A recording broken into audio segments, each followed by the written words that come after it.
Star Wars 7x7, episode 2120 today. The last episode of a story arc that tells us a little bit more about how Darth Maul found his way back into the fight that we find him in this final story arc of the Clone Wars Season 7, which continues on Friday. Punch it!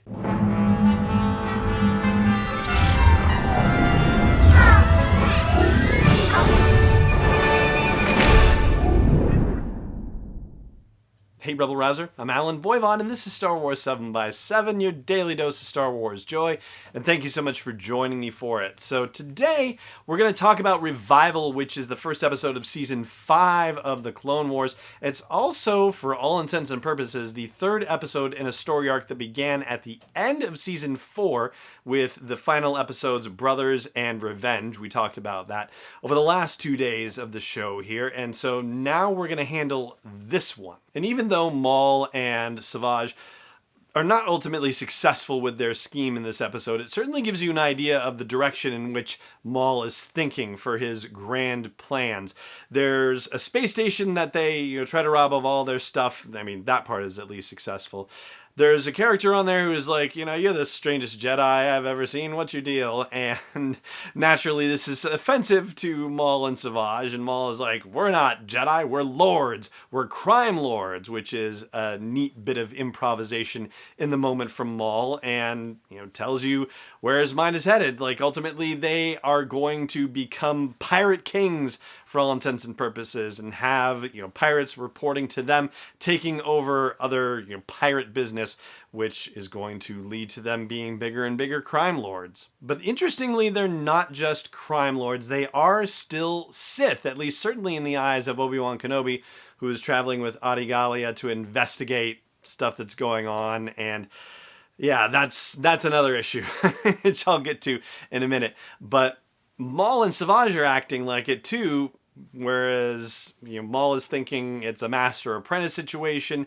Savage is saying, hey, you're my brother, we don't have to have this competition. Maul's not seeing it that way, so Savage pulls his lightsaber and they have a brief fight, and Maul utterly defeats him in a very rapid manner, and so the master-apprentice situation is all set now. Then they head to Florin, which is Hondo Ohnaka's territory, and that causes its own problems. They're like, hey, Hondo, we're taking over your thing, and Hondo's like, you're not the first saber-wielding maniacs I've dealt with, and I've come out alive and on top every time, which is one way to put it, and not entirely inaccurate. But unbeknownst to Hondo, and certainly to his delight once he finds out, Obi-Wan and Gallia end up on Florin as well, having followed the trail of Maul and Savage.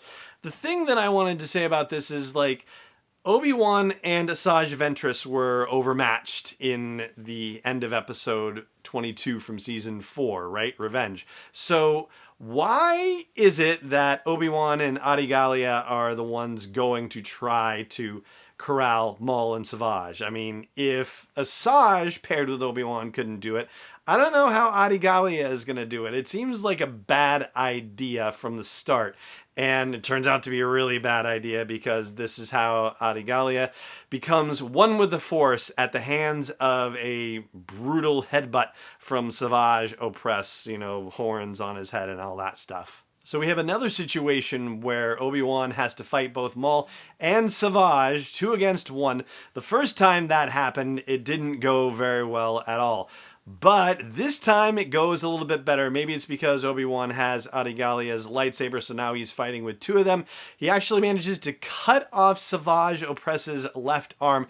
What's weird about that is that it starts leaking green mist, and I didn't quite understand that. I guess there's some Dathomirian magic in his, blood, in his system somehow, that made that happen. That was kind of intriguing. And so Maul had to gather him up and help him escape from Obi-Wan.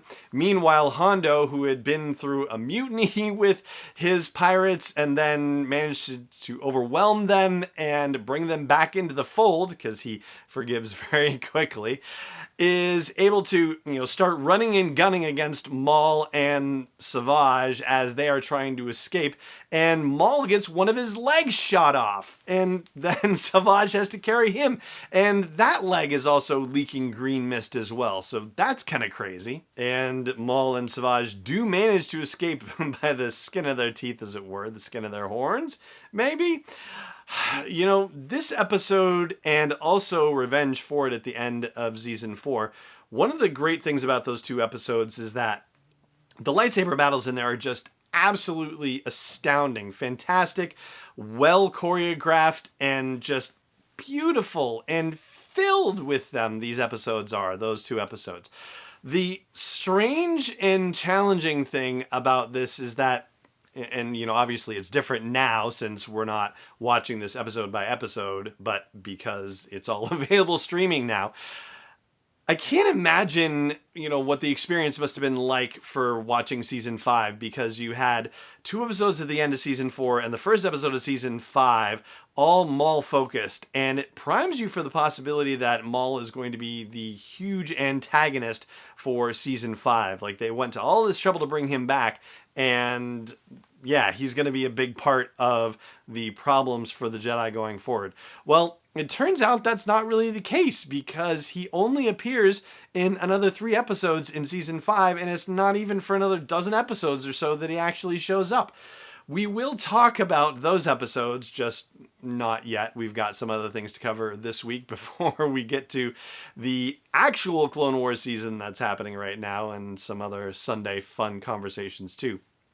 For this moment in time, though, that is going to do it for our breakdown of the first episode of season 5 of the Clone Wars, which is Revival, and that's going to do it for this episode of the show here as well. Thank you so much for joining me for it, as always, and may the curve be flattening for you wherever in the world you may be. This podcast is not endorsed or sponsored yet by Lucasfilm Limited, Disney, or 20th Century Fox. It is intended for entertainment and information purposes only. Star Wars, the Star Wars logo, all names and pictures of Star Wars characters, vehicles, and any other related Star Wars items are registered trademarks and/or copyrights of Lucasfilm Limited or their respective trademark and copyright holders. May the Force be with them. All original content is copyright 2019 by Star Wars 7x7. We hope you love it.